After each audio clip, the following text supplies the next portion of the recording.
Okay, you're now live. Okay, thanks, Grace. Can you transfer control, please? Yeah, we'll do now. Thank you.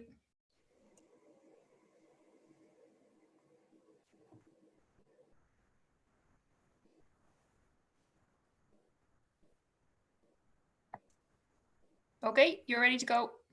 Cheers. Thanks, Grace. Appreciate it. You're welcome. Okay, welcome everybody this morning to our Zoom council meeting, and welcome to any of our onlookers that may be watching on at the moment. So we'll get into it. We don't have a very large agenda, but we've got a few meaty bits and pieces in here, so we'll get into that. So with that, I'll declare the meeting open, and I have one apology for lateness, which is Councillor Thompson. So I'll move that. Can I have a seconder, please? Councillor Sedgwick. All in favour, please indicate with a hand. Carried. Okay, confirmation of the status agenda. I don't think there's any additional agenda items, so I'll also move that. If I can have a seconder, please. Councillor Gibb. All in favour, please indicate with a show of the hand. Carried. Thank you. Can I just ask something, Your Worship? Where's Maxine and Brendan? They're not on council.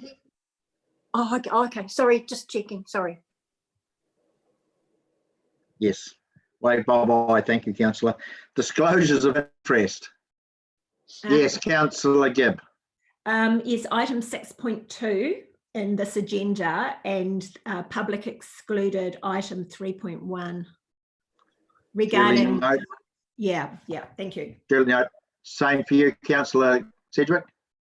Yes, it is, although I think I'm unsure of the conflict on 6.2, but I'm happy just to not comment. Yeah. So put me out for both. Thank you. Okay, duly noted. All right, if that's all cleared, no other conflicts, we will now move to confirmation of the minutes of the extraordinary council meeting held on the 6th of May on page 4. Can I have a mover, please, for those? Councillor Patterson, second Councillor McAnally, indicate, please, with a show of hands. All in favour? Carried. I just have to hang on while I reboot my pin on my computer. It's gone dormant on me.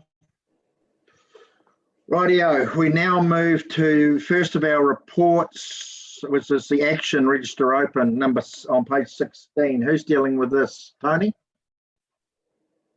or Gavin? No, that'll be me. Oh, you, Clive. Yep. So okay. With regard to the Te Kowhai airport question dated the 6th of May, I circulated an update just clarifying why we hadn't moved to communicate and notify, and that was because of the closure of libraries. Right now, the team are working to confirm when newspapers will be available, and have put a line in the sand of the 29th of June to notify. However, we're confident that we'll be doing it sooner than that. It's just a matter of understanding when newspapers, etc., can carry the advertising. Yeah. Okay. Question. Councillor Smith. Thank you. So when, Clive, will the notices to the landowners be going out, please? Jim, have you got any update on that? It would be that when the various notices to the landowners will go at that time.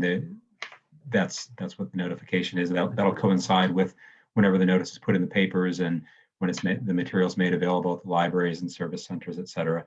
We're also just looking to link it in possibly to a mail drop through records. So we're just trying to make sure administratively the best way to do that. Can I be advised when that's done, please? Absolutely. Thank you. All right, is there any other questions? All right, if there's no other questions, there's just a recommendation to receive it. So would somebody like to do that, please? Councillor Gibb, Councillor Lynch, all in favour, please indicate by show of hands. Carried. Thank you. Right. I see Lynn's jumped in there with Gavin. So next one up is on page 18. It's first of our reports. So Lynn, zero harm. If Gavin takes the lock off for you. Here you go. Morning, Your Worship and councillors. Gavin's just going to bring up the report for me because I saved paper and didn't print it off. So as you can see, it's a rather brief report this month, basically because our focus has been on COVID-19.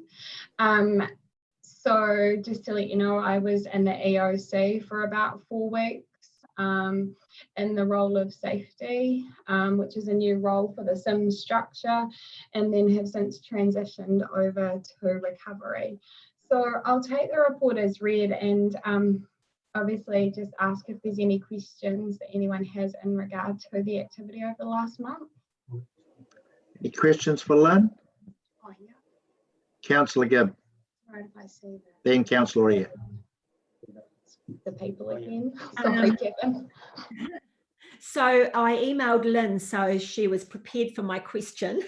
On page 21 on the dashboard, the critical risk bow tie controls, I just for my learning, I wanted to understand some of the gaps. So the controls not yet implemented.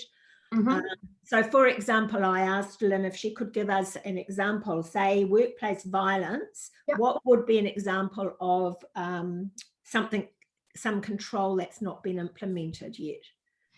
So through you, Your Worship, thank you, Councillor Gibb. I have got that information in front of me now. So I can read you out a couple of examples to show you some of the controls that we have not yet implemented, but that's not to say that there hasn't been work done to implement the controls.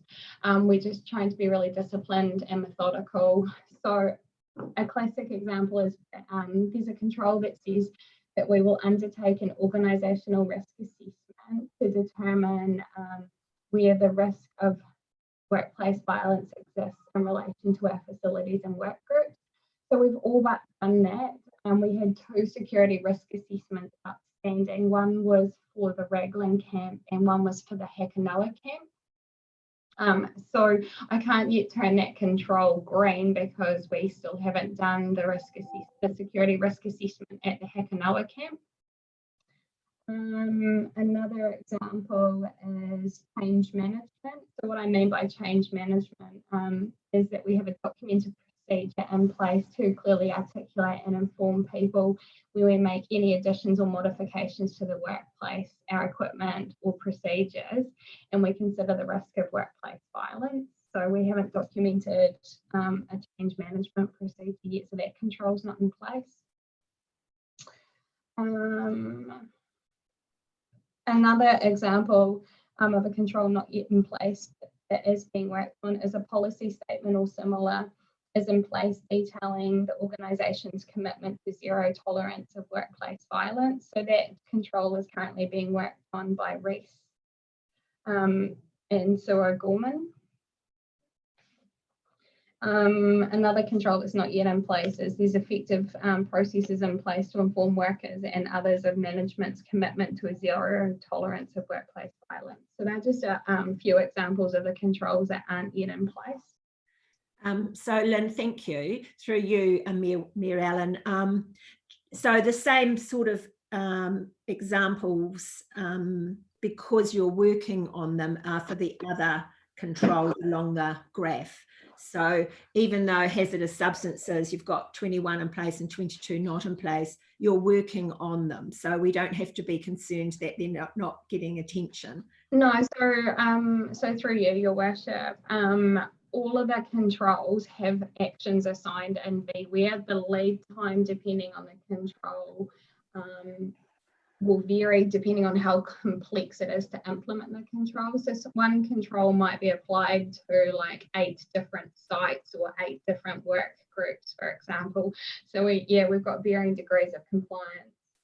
Okay. And the thing that I can say to you is that I don't want to turn a control on unless I can on heart say it's fully implemented across all of the areas it needs to be. Otherwise, we're just undercooking things and giving you a false sense of risk management.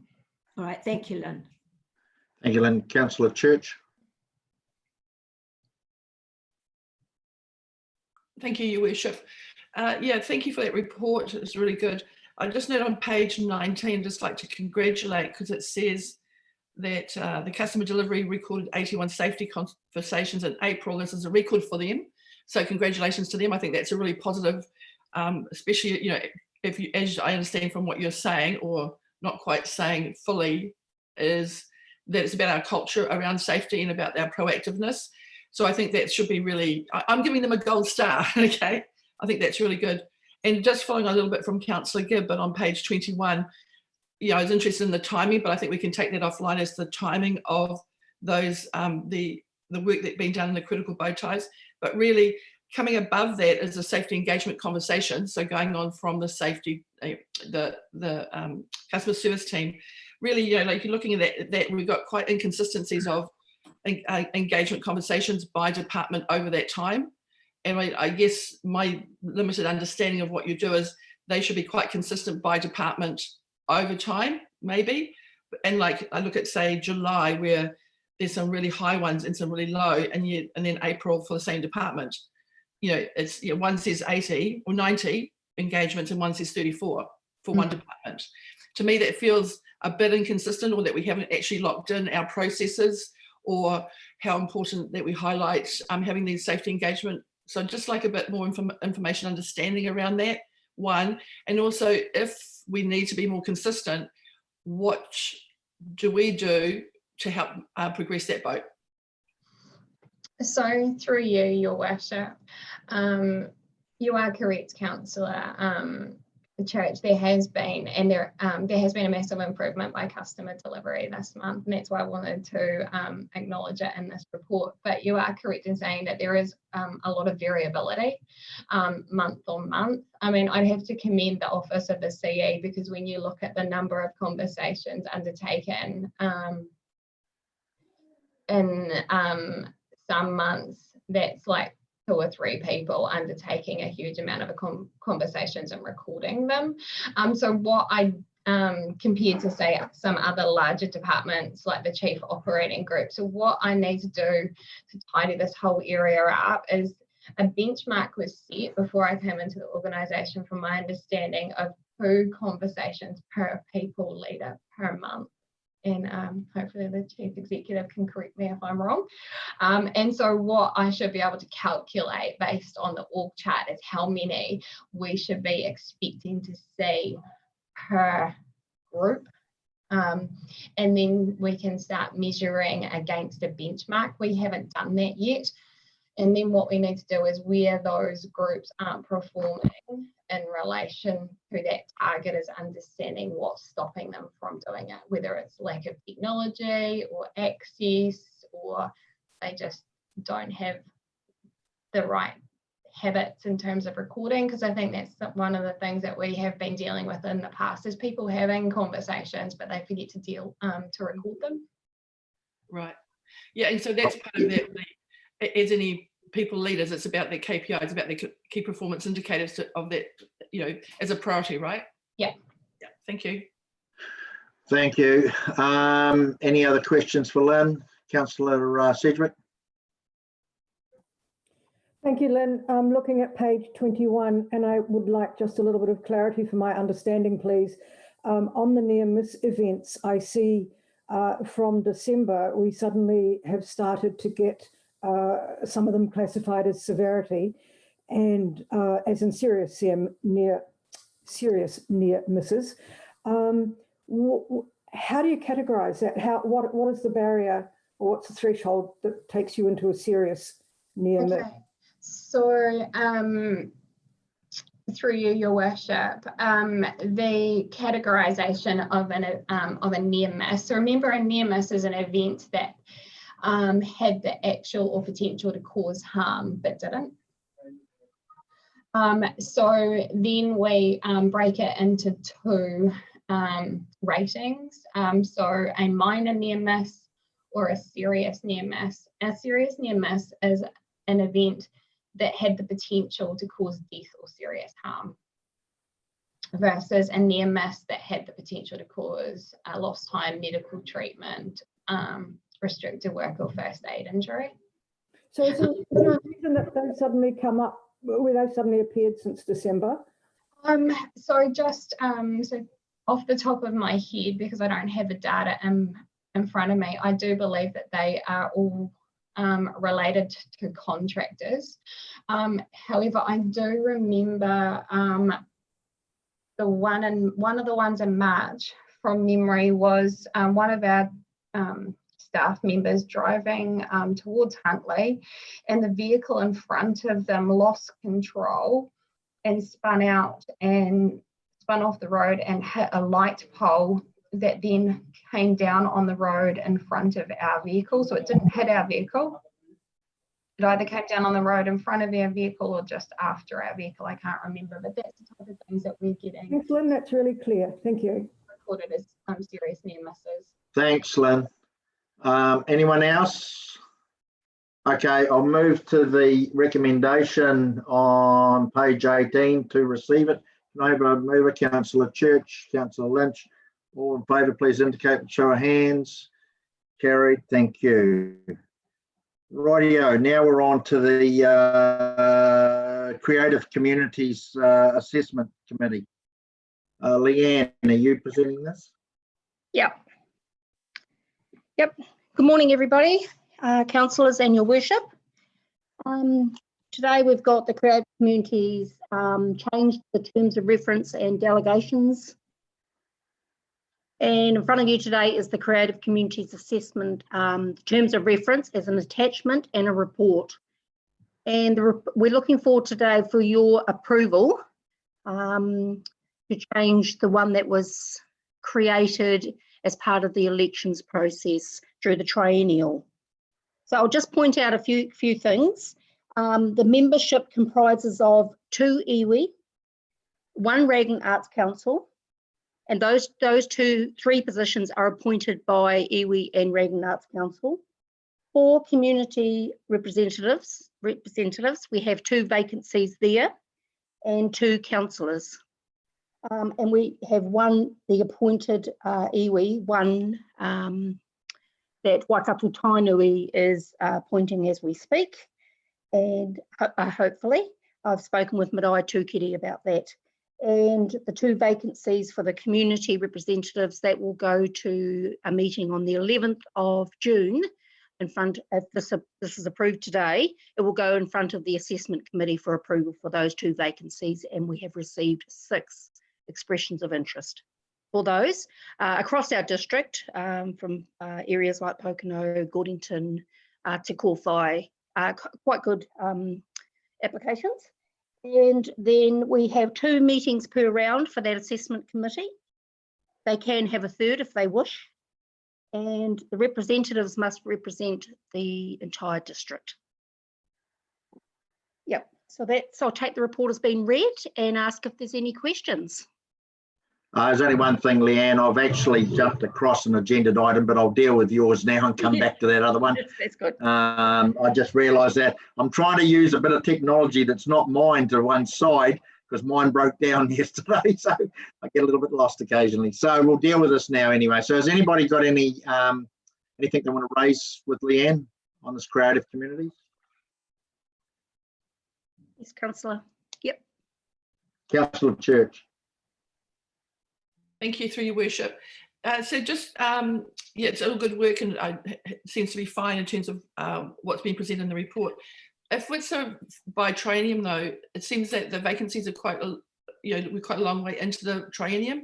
Is there any particular reason why we've got those vacancies for the Waikato Tainui as well as the community? Because we're like 6 or 8 months into the triennium. We are 6 to 8 months. It wasn't picked up until February this year, and then we started to make the changes in consultation with Creative New Zealand staff, and that process did take us longer than expected. And then we, of course, have gone into this COVID times.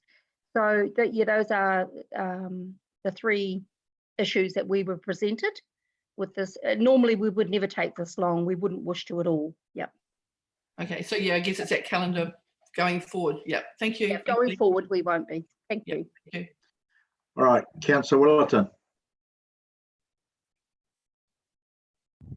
I think it's a great idea, but my concern is, are we not stepping into the realms of the regional council dealing with environment and trees? Is it a crossover, or is there some reason why we have this? Thank you. Through your worship, councillor, this one in front of you today is representing the arts. So this committee makes the decisions for, are we on the wrong page? Makes the decisions. Okay. Yeah. He may be barking up the wrong tree. That's okay. That's all good. Fair enough. Yeah, it was probably my fault. I mucked that up by jumping over one agenda item, as I say, before I lose that. Okay, has anybody else got anything to talk about in relation to that agenda item? If I could say something, Alan. Yes, Councillor Maguire. Yeah, I'd like to move it. I think it's we're going down. We've got to go along with them, and so I support it. Thank you. So I'll move it. Councillor Willerton again. Yeah, I'd like to second it. Come down off the tree. Yeah, that's the wrong. Yep. Sorry about that. Got to have a laugh this morning to keep my sanity. All right, we have a mover and a seconder. Councillor Gibb, you want to say something? Yes, Your Worship. Is it appropriate for Councillor Maguire to move it since he's one of the councillors? Are we okay with that? That was going to be my point, and you're offering to do that. I will do that. Yeah. Thank you. Just so that there's no misunderstanding anywhere. I'll move good it point. instead, if you're okay with that, Councillor Maguire. Yeah. All right, I have a mover and a seconder, and Councillor Gibb and Willerton. If there's no further discussion, I'll ask for a show of hands on moving it, please. Carried. Thank you. We will now move. Councillors. Thanks. Oh, you're not staying, Leanne? No, I'm going now. See you, Leanne. See ya. Thank you. Bye-bye. We'll go back to page 22, everybody. As soon as I get my slide to go back there. Rightio, this is the Waikato 2070 Waikato District Plan Growth and Economic Development Strategy. Clive or Jim, which one of you are going to talk to this? Your Worship, Donna. Donna. Donna's going to present this for us. Okay, where you go, Donna. Good morning, His Worship and councillors. Today we are seeking approval to adopt Waikato 2070, which is our Waikato District Council Growth and Economic Development Strategy. We went out for consultation in November last year and we received 92 submissions on the draft document. We held a hearing on the 11th and 12th of February and concluded deliberations on the 18th of March, where the hearings panel made decisions on submissions. Some of the key highlights that have been incorporated into the final document that were not in the draft were an additional growth cell in the northeast of Pokeno for industrial and commercial employment options, changing the growth cell on the east of Pokeno from employment to residential. We added an additional growth cell on the southwest of Pokeno to represent Havelock Village. We've removed a growth cell in Huntly around Lake Puketerina. We've extended the residential growth cell in Taupiri. There's an additional growth cell on the south of Raglan. We've combined the rich soils and landscapes sections together and inserted a new our rural environment section. We've incorporated more into the document linkages to our blueprints. We've included a new implementation section that talks to how we are going to implement the strategy throughout council. We've updated some of the population figures to represent a 2018 statistics estimate, and made it clear that our aspirational populations are possible future populations, which are based off a land capacity model. That's probably key highlights from the document, and I'm happy to take any questions. Okay, I'll go to Councillor Beck first.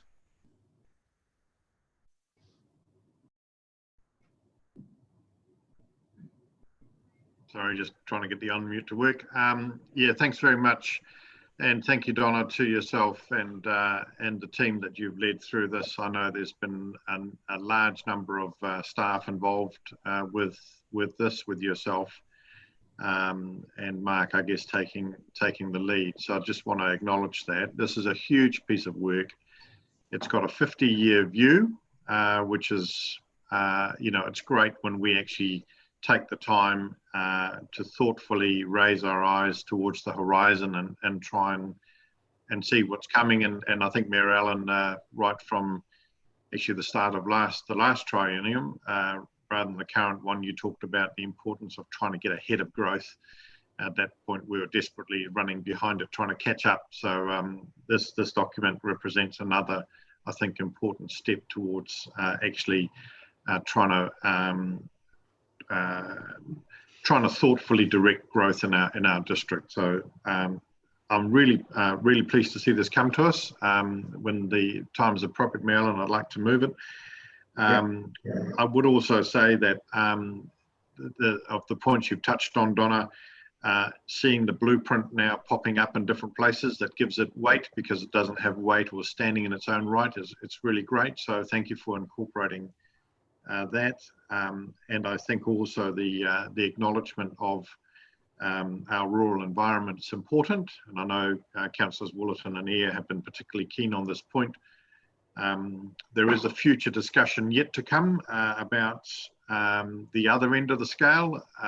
You know, to what extent do we look to medium and high density city environments, which are sort of coming down the road. That's not really contemplated yet, but certainly rural and towns we do well, and I think we've captured that well in here. So with that, I don't have a question per se. If any councillors have picked up on any little misprints or wording changes, you know, please say so. But we've been through this pretty carefully, and I've been very happy with the collaborative approach we've taken to getting this document to the stage it is now in front of us. So, my thanks again. Thanks, Councillor. Good, Councillor Eyre next. Thank you, Your Worship. Look, Then Councillor Church. I absolutely agree with Councillor Beck's sentiments, but I am going to focus on the minor detail. And I note on page 42 of the agenda, 30 of the plan and 35 of the plan, both on the Pokeno Town Centre plan and the Huntly Town Centre plan, there's inconsistencies with your blobs, colours on your header. Both of them are in pink. The commercial and town centre mixed use. Is it just showing up on my iPad as those colours, or? Just be aware sometimes that the colours that come through electronically are different to what actually is printed out on our system. We've had that before, so they're not always 100% accurate. Okay, provided on that goes out to the public, those colours of purple and pink are clearly differentiated. Yeah. I can definitely check that that's clear in the final document. Fabulous, thank you. Yeah, I don't know why it does that. I've seen it before in the chambers where the colour on the screen is different to the one that we've actually got in front of us. So it does happen. Don't ask me why, but it does. Councillor Church. Yes, thank you, through your worship. Yeah, Johnny, you and the team have done an extraordinary job, as Councillor Beck said, and it was really good to try to pick up some of the, any anomalies that we had. My question is, because we had quite a discussion around growth and about population and about actuals that are really out of date, as well as trying to forecast forward. So thank you for, taking some of that on board.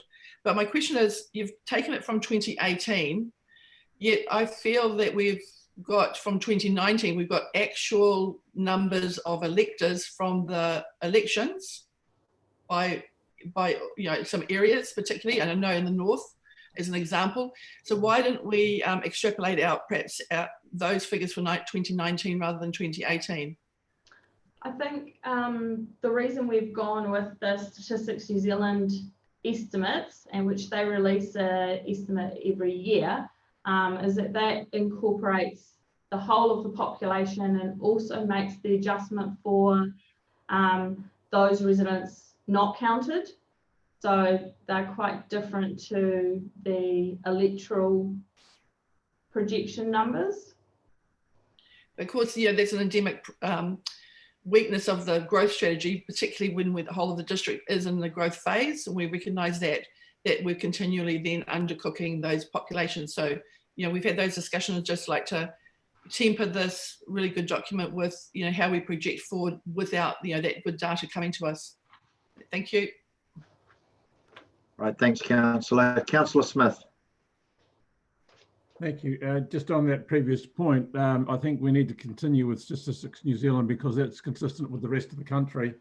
But look, I wasn't involved in this for various reasons, but I'm quite impressed with what you've all turned out. So thank you for that. Question, as I'm getting quite a bit of heat from the Whara area, when will this document be published online so that I can direct people to it, please? We hope to have it online definitely within the next few days. So I can send out an email and let you all know when it's up on our website. We'll also be contacting all of the submitters and letting them know the outcome of their submission with some detail as to what points in their submission may or may not have been included into the final document. Thank you. Whilst I wasn't involved, Your Worship, I'm quite happy to second it. Okay. Any other questions or queries? Councillor Maguire.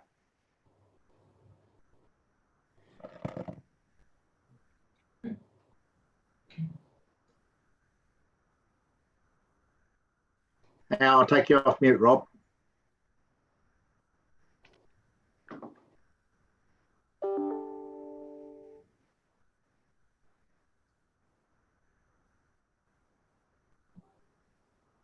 Did you want to speak, Councillor?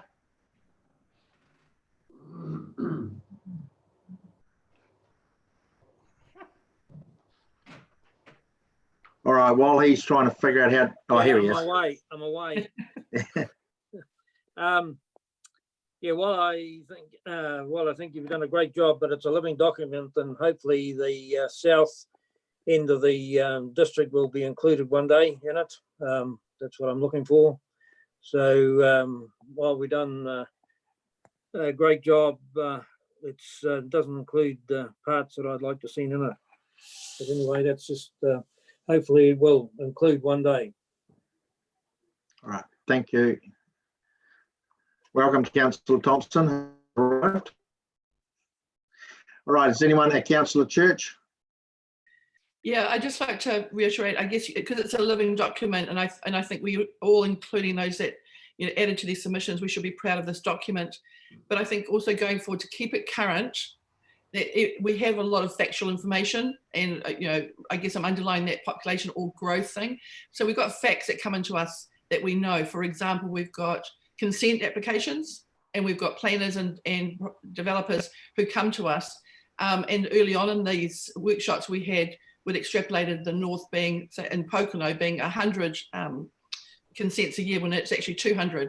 So, going forward, to keep this current and to get on top of this wave of growth, that we're still, doing. We're trying to do our business as usual, as well as extrapolate out this growth and plan as best we can for our communities. We need to be more cognizant of bringing that sort of factual information into our planning going forward. Right, thank you, Council. Donna? Could I just respond through you, Your Worship? Our land capacity model, which is where the numbers for the possible future population is derived, includes all of our consenting and new dwelling data. So it is based on all of the robust facts that we do have available to us. All right, thank you. Any other questions before I wrap it up? All right, I just also I want to relay my thanks to everybody involved, including staff. I also want to thank Councillor Beck for chairing it, because I think it was a bit of a baptism of fire, a little bit of it to start with. So it was very difficult to chair and basically do the deliberations on what wasn't easy, because it was almost like a mini district plan, to be honest. And that's how it felt to me, and as somebody who's been through that process. So it was quite involved, and I know and I appreciate the effort the councillors put in the feedback and the deliberations and arriving at this point. So yeah, I am also, like everybody, extremely happy to see this document. It's just an absolute pity we probably didn't have it 10 years ago, but we probably didn't think of it 10 years ago, I suppose. But I suppose we've been pushed in a direction to identify going forward for the next 50 years what growth should look like within our district, and what that, I think we've done a pretty strong indication through that. Even though this doesn't and won't actually have any great statutory powers for a while yet, until it's perhaps integrated into future-proof or something like that going forward in the future. Just probably a question for Donna. I would assume out of this, Donna, that this is a pretty strong steer in the direction of where council wants to go, and I'm assuming that any staff reports that are written in the future would reflect that direction. Yes, that is correct. We are already working very closely with our activity and asset management teams to ensure that everyone's talking to the same story. Yeah, because I think that's, to make this work, the word you just said was bang on. We must all tell the same story, and the storybook is now our 2070 growth strategy, and that's the manual that I'd expect staff to go back and actually use to give themselves direction on any staff reporting going forward in the future. So with that, I have a mover and a seconder, and Councillor Beck. Where's Councillor Smith gone? I've lost it. Oh, he's right next door, sorry. When you get that many people on your screen, you lose sight of people. So I have a mover and a seconder. If there's no further speakers, I'd ask you all to give a show of hands of indicative support for it, please. That's fantastic. Carried. Thank you very much to the team. Thank you, Donna and the team. Jim, Clive, the whole lot, everybody that's been involved in it. Thank you very much, and that is carried. Thank you. All right, we will now move to page 58, which is consideration of the Conservation Fund applications. Who's dealing with this? Roger? Anybody? James. Me. Oh, James. Sorry, James. That's all right. Good morning, Your Worship and councillors. So the report I bring to you today is we've received a number of applications for conservation funds, funding of ecological improvement of various private properties.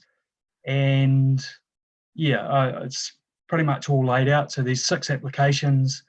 We've approved, or seeking to approve, the full amount for 4 of them and a reduced amount for 2 of them. I'll take the report as read, and yeah, we'll be happy to answer any questions. Thanks, James. Any questions, Councillor Eyre? And then Willerton. Thank you, Your Worship. Look, I applaud any private landowner that makes efforts to conserve and protect any areas of natural significance. Whilst I note that 2 of the applications may not meet the criteria, and correct me if I'm wrong, in viewing our District Council website, priority areas specifically for this conservation fund relate to wetlands, indigenous forests, significant natural areas, and existing conservation blocks. Now, nowhere does it actually say to me that on these applications, they actually have to already have a covenant on them.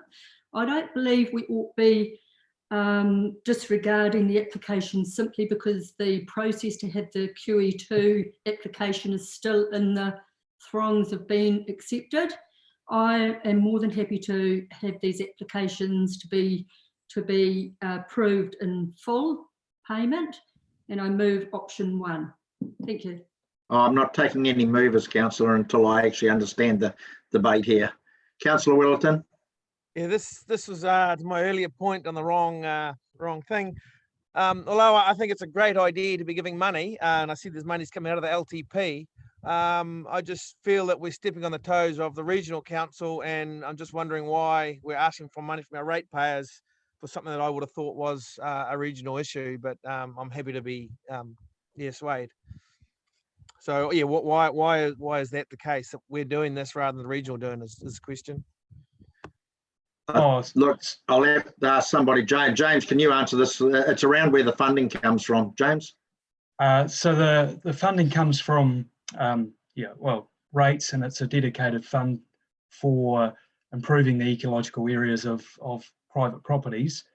I do note the regional council funding is only for a few of the applications, so not all of these would meet the criteria for regional funding. So if you look at the applications, some have regional funding, but the majority are funding it themselves and asking council for a small portion of it. The ones that are sort of dual ones, so if I take the example of Black Pond Farm, so that is a stream running through the farm that they were seeking more funding from us than we're offering, and there's not a lot of ecological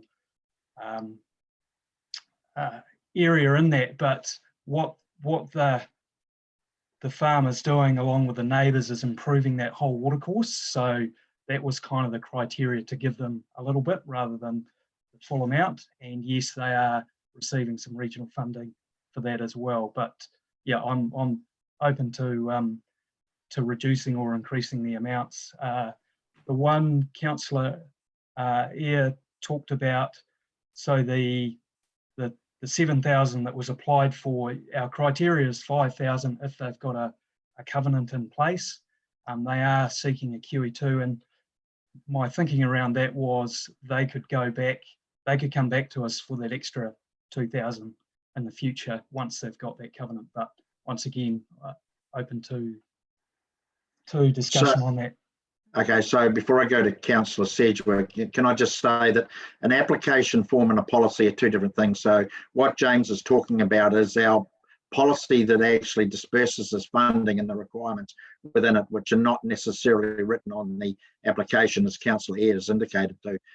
So they are two different things. And I think probably in relation to one of the properties you mentioned, James, about fencing waterways, that is, as was Councillor Wilton's point, that is actually a regional council activity and has actually been generally funded by regional council, and is not what I'd consider to be a true conservation funding purpose as this is. So that'll be the difference that I would actually see in that. Councillor Sedgwick. Thank you. My question here is, in these tightened times, is how do our ratepayers feel about funding around $70,000 a year for private property work? And I wonder if it's something that needs to be reviewed in the light of the current circumstances. I think that's a philosophical point we need to have a discussion at the annual plan time. So, Councillor Lynch. Just a quick question for you, Mayor Allen. I know it's for private landowners. I just wondered if there was any point in heading Friends of Kimahia to that fund? Oh, no idea. Wetlands. Yeah, but it's got to, look, I'll go It's back to worth what a I said. go. Yeah, it's what I said back at the beginning, though. It is actually designed for conservation land, not all wetlands, not all land is conservation land and the true sense of it. So you've got to realise just a puddle in the middle of a paddock with a willow tree over it is not a piece of conservation land. So it does have an ecological value. What's that? But Kimahia Lake has got some wildlife on it that Yeah, maybe so. But locals it's think up. is pretty important. Yeah, but what I'm saying to you is that they would actually have to meet the criteria under the Yeah, policy and how we absolutely. dispense it. So, but they're involved. Go to Councillor Smith and then Councillor Church. Thank you. I just wonder, Councillor Cedric brought up a good point in that, is it appropriate? And I think we as a council need to look at our core activities. As a private landowner with rural holdings, I fenced all mine and paid it my own way. And when we talk about rubbish collections, targeted rates, we are asking the ratepayer who causes an issue or has an issue to actually pay for that. So the regional council's got PC1 through, it's notified it. It requires all streams and watercourses, etc., to be fenced within a certain period of time, as those of us in the rural area know. I'm not really supportive anymore. So can I ask, the question I've got is, can someone responsible for the district plan, whether that's you, Clive or Jim, to capture this point, please, for discussion in the LTP about whether we continue this program of funding private fencing of conservation areas? Jim? Sorry, through you, Your Worship. Also, the conservation strategy on which this program is based is also due for review, and James will be working on that in the near future. So in addition to the annual plan LTP discussions around the funding, the whole strategic framework around conservation and what council does or doesn't do, you'll have that opportunity through that process. Good, good. Thanks, Jim. I'll go to Councillor Church. Yes, thank you, Your Worship. Yeah, Jim, you answered one of my questions as to when is this going to be reviewed, because I think it's important when we're giving away money, to support these initiatives that we regularly review those policies and strategies and, test the water. I just note, if I just wanted one question first to clarify, it says that the actual annual plan addition to this fund was $33,050 for the 2019-2020 annual plan. So that means, if I understand that right, we're actually, the annual amount going into this fund is 33,000. Yes, for that previous year, I'd have to go back and check what 2018, 2019 was, but that's the amount that was added. So while we've got a carried forward of the 70,000, it's actually the amount that will be good actually as part of that workshop to unpack and understand that strategy. As part of our annual plan LTP, we can then discuss what's gone into it, what's come out of it, and also the benefits. I would think also that valid points about how we use all of our single dollar. And we've had a lot of discussions around discretionary funding. We also have a heritage fund for people who have private buildings that we actually support with funding as an opportunity. And I'm very cognizant of the placemaking idea, where every dollar that's a council dollar that goes into a community is actually, it has up to a $20 value. So it's like volunteer work or private people using that money to use those dollars in a lot more comprehensive way. And so it's quite smart money. And so 60% of our district is rural, and a lot of the rural areas that we're talking about that get this fund don't have an opportunity to apply to council for any other support. They pay a lot of rates. They do a lot of environmental work. Part of our strategy and our delegations is our significant natural areas. And if we're going to have a delegation for things like significant natural areas, even if it's a small amount of money that we can then grow with those partnerships in the community, I think it's possibly smart money. But I do look forward to the debates and discussions and the value going forward, particularly in this environment of conservation and our environment and our kaitiaki. Okay, thank you. I'll go back to Councillor Eyre. Just hang on, I want to go to Gavin first. Just just so you're all aware, I told you last time we had one of these meetings that I would, even though councillor has had a finger up, I need to hear from all councillors before I go back around the loop, councillor. So you have to wait your turn. Again, Gavin. Okay, Your Worship. So just a couple of things. First of all, and I'm searching my memory banks here, but I don't think this is general rate funded. So I just no, I don't think it is either. Put that out there. I can't remember exactly how, but I don't think this is general rate funded. No. You still obviously need to be careful with the money and how you spend money, but I'm just bringing that first thing to your attention. Second thing is, I think the sum I'm picking is probably escalating each year, inflation adjusted each year. So it probably started at 30,000 or 31 or 32,000, and it's working its way up, I think, from memory. But hopefully that helps. So that was the actual point I was going to come to towards the end, Gavin. My understanding of this, and it goes back many, many years, this is actually a contribution that comes out of subdivision. In particular subdivision lots, not all, but some, as a conservation lot, and that's what it was created from. So it actually isn't general rate funded, I remember either. So that's a good point. The councillor here. I absolutely agree with Councillor Church's comments, and also I'd like, as Councillor Smith notes, I think this is worthy discussion for our LTP. I mean, and just a question for the staff, really. We have a national policy statement coming up on Indigenous biodiversity. Now, that's going to give us territorial authorities a big mandate to protect, restore and enhance these areas of natural significance. To me, maybe conservation fund may not be the right word, or may not be the right framework for protecting these areas, but how do you see that national policy statement actually impacting us on being an opportunity to provide an incentive for landowners to actually protect? Well, I think that's a debate for another day, councillor. It's too big a question to debate here. And now I think all I would say is this, and I'm pretty sure Gavin is right from my memory as well. This was set up to promote conservation and has been derived out of contributions made from particular styles of subdivision that are actually done where they actually have to pay a contribution fee. And this is where this money is accumulated. So look, and maybe it is time to give that tree a shake and actually repurpose it in the conservation area, but maybe look at the rules around how that is done. And maybe that's something what James is doing at the moment, and out of that we can actually have a debate about it. But we need to deal with what's in front of us here today first before we actually go down that path.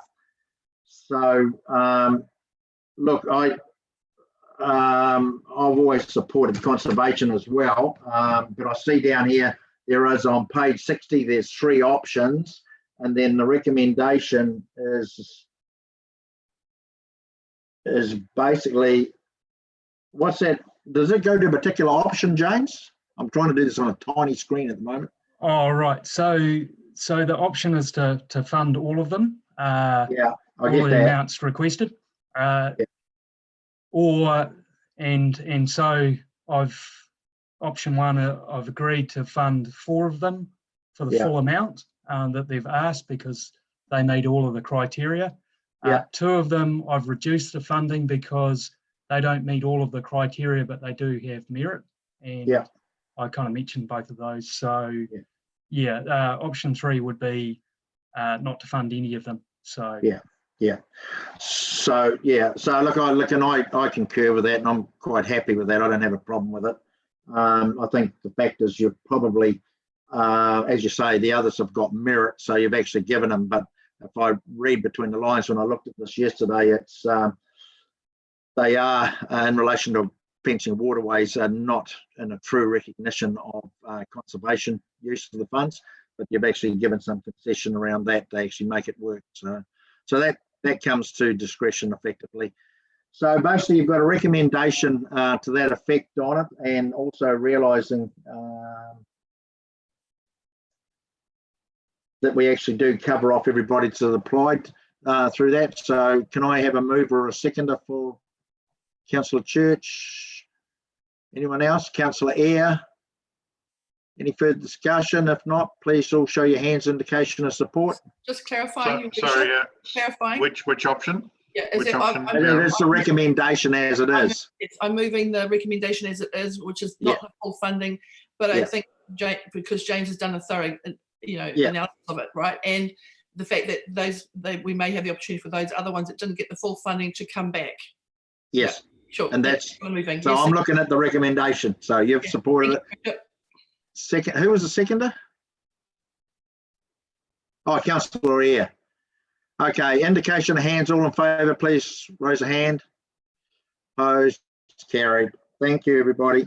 Okay, the next one is on page 85, which is LGNZ annual general meeting, which I see now is on the 5th of November in Wellington.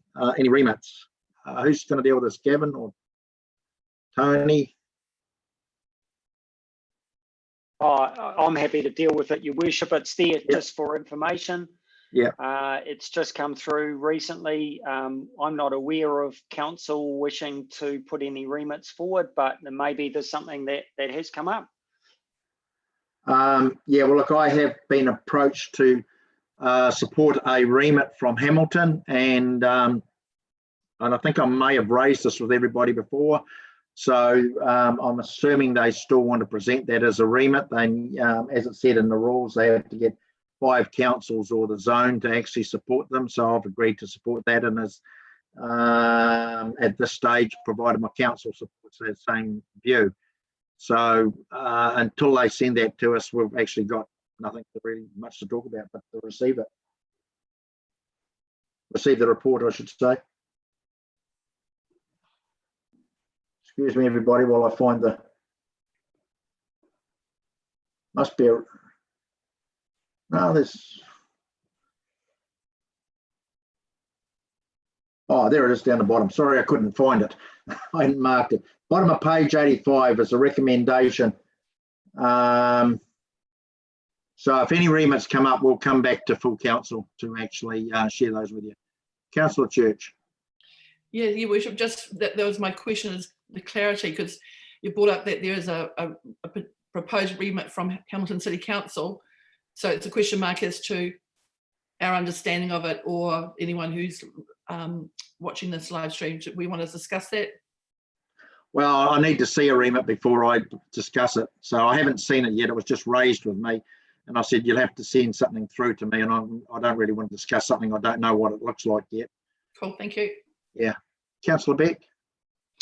Yes, thank you, Marilyn. We did discuss at an earlier session, possibly the last council meeting, the importance for us as a council, probably for all councils, to be able to continue this video conferencing into level 2 while still being able to achieve quorum, which the legal right to do so, Gavin, I'm not sure when it expires, but I understand it was attached to the COVID notices that went through, and that will expire at some point. I'm not sure when, to be sure.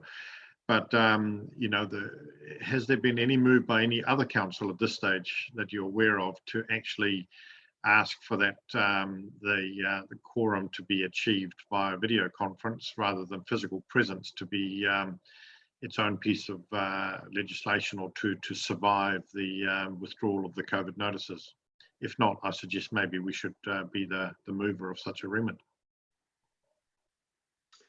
So I don't know the answer to the question, Councillor, through you, Your Worship, to Councillor Beck, but maybe Brendan might have some thoughts on it.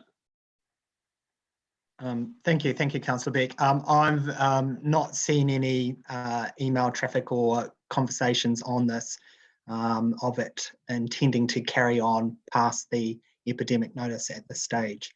Yeah, haven't heard anything at this stage. Could I suggest that, I mean, for us as a district council, even forgetting about COVID and all the rest of it, you know, having people travelling from, you know, Councillor Thompson from the west, we've got councillors in the north, myself, Rob Maguire in the south, that's a lot of traveling, and actually to continue to have the ability at least to do this by video conference is efficient, good for the climate, and saves council money, saves ratepayers money. But even in the immediate term, our own resilience plans really rely on the ability of, as we cope with a possibly extended level 2, to be able to use this forum. So I'm strongly supportive of us. Well, I guess I put it to this group. Do we feel that that is something that's worth us taking the lead on, if no other council is at this stage, and putting a remit together for support by other councils? Absolutely agree. Councillor Smith. Yeah, I was going to support Axel wholeheartedly, and thanks, Jan. I see this as a forum where I think the last council meeting we had 50 people viewing it that weren't related to council from all accounts. And I think across the country, people are dialing in to see what's going on. So I think this is the way of the future. Business uses it regularly and has done previously. So I'd support Axel in a desire to get a motion together, a remit together, so that we can talk about with neighbouring councils or other like-minded councils and get something in. Waikato hasn't put a remit in that I think in the 12 years I've been on council. So always the first. So thanks for bringing it up, Axel, and let's proceed with it if you can get the support. Yeah, look, I actually totally agree with it. I actually think it's probably a point we could raise in relation to supporting any remit that may come from Hamilton as to reciprocal type with them in relation to supporting a remit we may wish to put up around this. Look, I've certainly found it not easy at times, but I actually find it easier in other ways to do meetings. It is a lot easier for a rural council as opposed to a metro that actually probably all live within an easy drive of their offices as to where they operate, compared to a council, especially a geographically challenged council like our own. And we're not the only one. I can think of dozens of councils that have got the same issue around travel time and that for people. I think as long as the politicians have got access to good internet services, and I think most of us have these days, if you haven't got it, you've probably got access to it if you want it. I actually think it's the way of the future, and I actually think it actually helps us to be more remote and actually more people to be able to participate. So yeah, I'm all for it. So I think it is for another day, the discussion. But yeah, I think also there's some real merit in actually now we've done it and are doing it, there's an opportunity for it to actually carry on. Councillor Church. Oh, I'll go to Gavin and Councillor Church. Thank you, Worship. So just a thought, it maybe is something we could raise with the mayoral forum, just to make sure you've got your support, and cover that. Yeah, good point. Councillor Church. Yeah, Your Worship, I think Councillor Sedgwick was waiting, but oh, sorry. You go, Councillor Sedgwick. Thanks, Councillor Church. Just very briefly, it does also open up the opportunity for us to have access to brains right across New Zealand to come in and give us opinions, advice and assistance, so that we make better decisions without having to ask people to travel from Christchurch or wherever where they might be specialists. So I think it does open a much bigger picture than we had initially thought. Councillor Church. Yes, thank you, Your Worship. Yeah, I'm really pleased at this conversation. I totally agree with Councillor Beck. Thank you for bringing it up. We've talked about a lot, in an ad hoc way, just in a friendly situation with each other around the uses and the opportunities. So it's good to bring it up formally. And I'm really happy that we've had this report, because my memory is that in the past, these reports around when the remits are coming up have been too close to the deadline of the remit, and that's why I always felt there's leaders in the Waikato and in our own district to be proactive about what remits would work that we can actually extrapolate into the national environment has been key. So thank you for having this, giving us the time to have that creative thinking, to think a bit more outside of the box and more proactively, and you look forward to the discussion going forward for a remit or remits. Thank you. I think when I look on page 87, it clearly outlines the timeframes we've got to work to. So we have got time to do something. So the remits don't have to be in LGNZ's hands until Friday the 31st of July. So we've got time to work on it. And I know Hamilton are definitely working on theirs. So I just haven't seen anything yet from them. So we'll discuss that. But I think Gavin's right. This is something that could actually come up in the Mayoral Forum.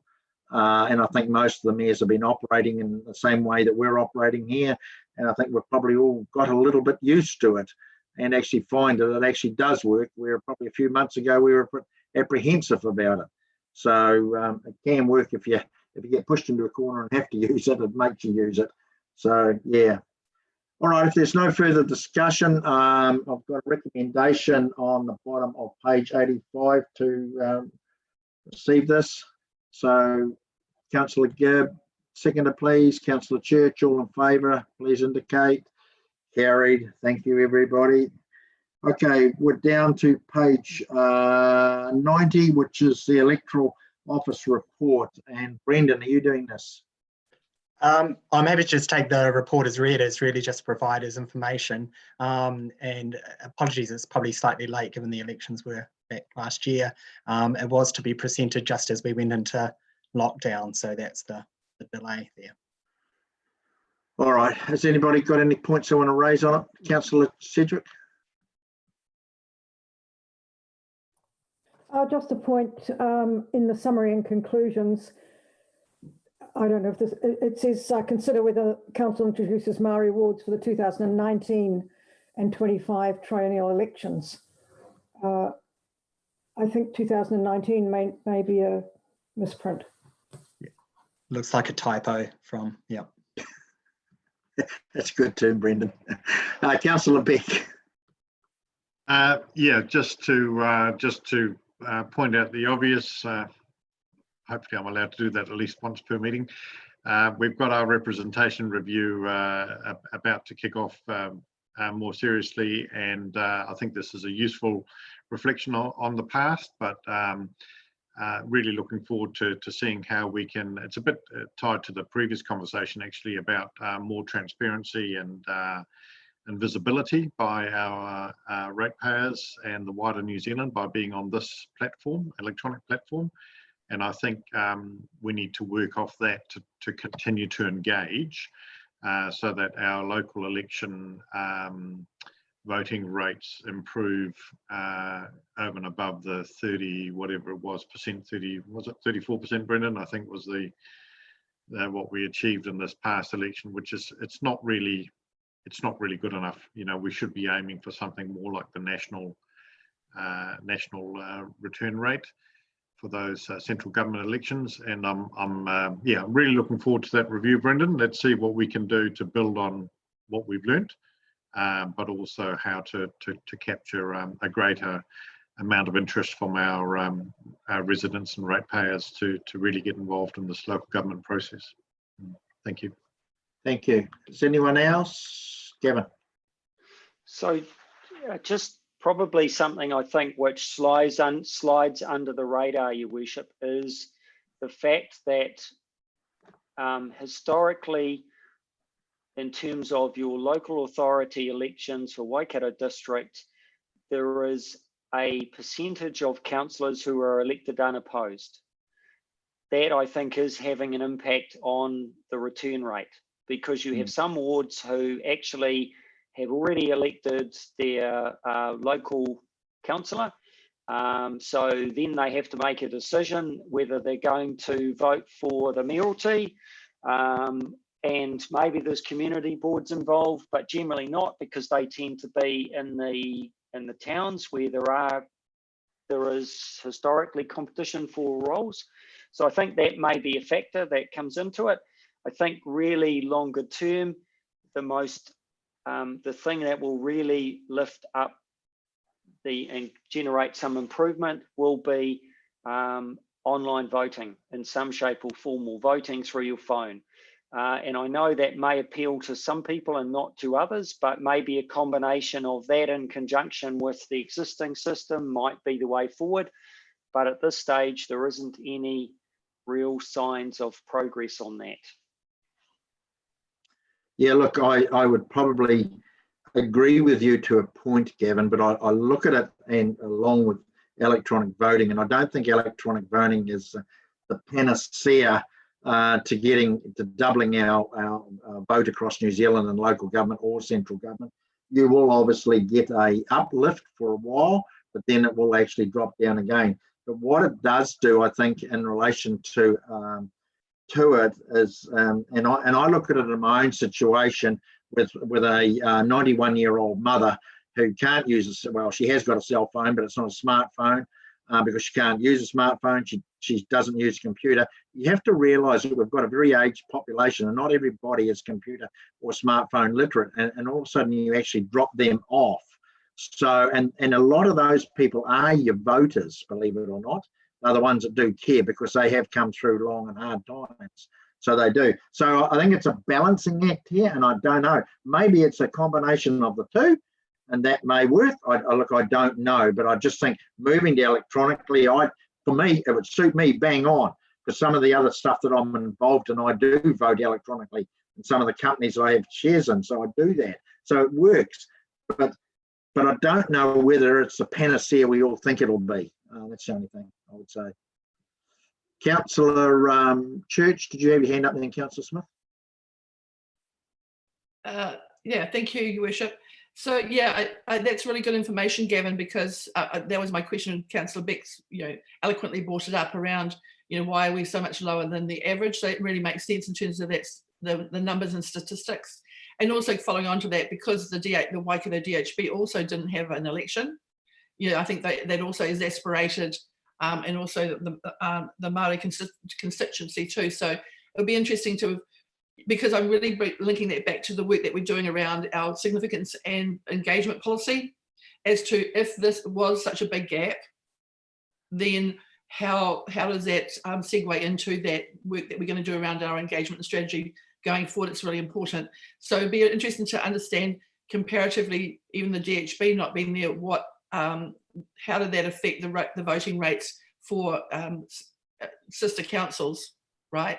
Just to really understand, are we that far out as well, just so that we're on the right track in terms of understanding the numbers. But yeah, all good. Thank you for the report, Brendan. Councillor Smith. Yeah, thank you. I know the Chief Executive has articulated his, I think, personal views. I'm rather concerned that we're all got our own ideas, and there seems to be a lack of actually clear investigation and asking people who didn't vote the reasons for not voting. And until we understand what that really is and what the drivers for that are, we'll just go on speculating. And, there was an increase, I know with the mayoralty, there was a real bump in the numbers from previous elections. And I think from comments that I've heard, people were happy that the health board wasn't there because they don't understand STV. And one of the issues in the report talks about recommendations about having one system across the country. I personally would feel absolutely opposed to STV. You back a winner and that's the one you want to see there, not through a convoluted system that ends up with somebody that you didn't really want. So, I think until we actually get the information from decent research to let us know, and that will affect the whole country. So yeah, electronic voting, happy with that, because I too use it in different things, as I think many of us would probably do. So let's get the information that we can make rational decisions going forward, and it'll be a national way forward, not just individual for this council. Thanks. All right, and I think it's, when we talk about electronic voting, we're talking to the converted, which is us, because we do use technology, but I'm just wary of those that don't use or can't use technology. So there'd have to be something in place to cover off for them. But anyway, look, that's a discussion for another day. This is a report based on what happened at the last election. So I just need somebody to move to receive the report. Councillor Wilton, Councillor McAnally, could everybody indicate with show of hands, please? Support? Carried. Okay, well, I will ask for somebody to go take us into public excluded, and then we will have a short interlude for a couple of minutes so you can have a comfort stop, everybody. So would somebody move that we go into public excluded? Councillor Gibb, Councillor Willerton, all in favour, please indicate. Cheers. I'll adjourn the meeting for a couple of minutes, and in that time, Democracy will take down the live feed. Thank you, Grace. That's no problem. I'll get onto that now.